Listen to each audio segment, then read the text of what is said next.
Okay, so in this video, we're going to take a look at the output routing for this session. Now, let me first start off by saying the reason why I route things like this is because at the end of the mix, I don't like to use Pro Tools bounce to disk function. I prefer to record my mix directly back into the session into an open audio track. Now that looks something like this. At the bottom of my mix, there is my record track, and that's the mix recorded back in.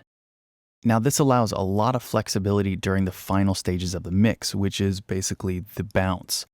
If I want to record a vocal up or a vocal down, it's really easy to do that right in the session and keep all those files, those master files within the session, basically on different playlists. And I'm taking a look at the playlists on this track. There's only two.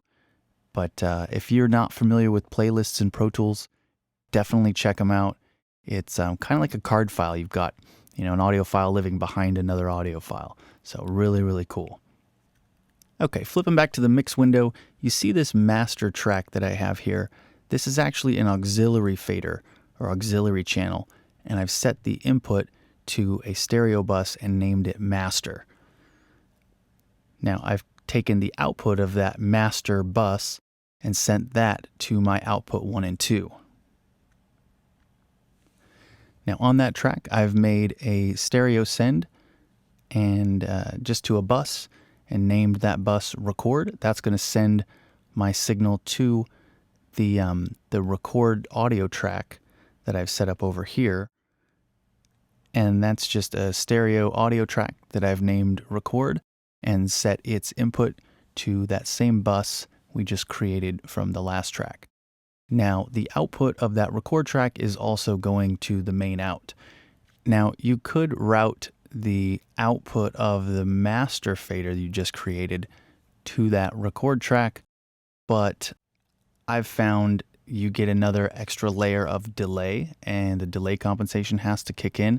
So, I like to just use the send from that master track over to this record track.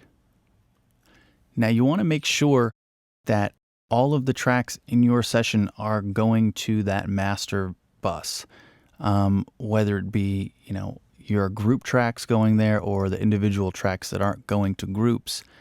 They have to end up at this master bus. Otherwise, they're not going to get sent through that record bus, and they're not going to get recorded onto that track, essentially not going to get bounced into your stereo mix. So every time you create a new track in your mix session, you've got to remember to set its output to that master bus.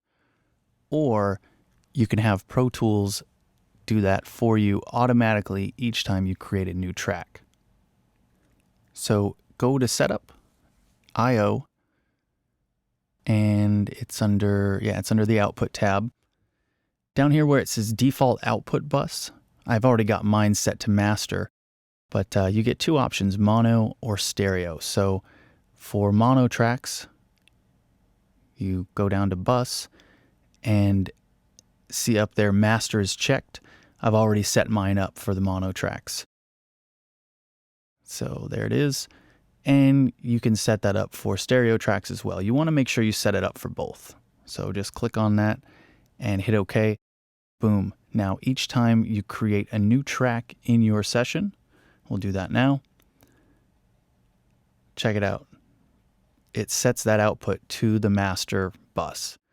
So you don't have to worry about setting that output each time you create a new track, and don't have to worry about your tracks not getting bounced, which I've definitely done that before, and it is not a pretty one to explain. So that's the output routing that I use in my mix sessions. The next video, we're going to take a look at how to set up your bus compressors for this mix.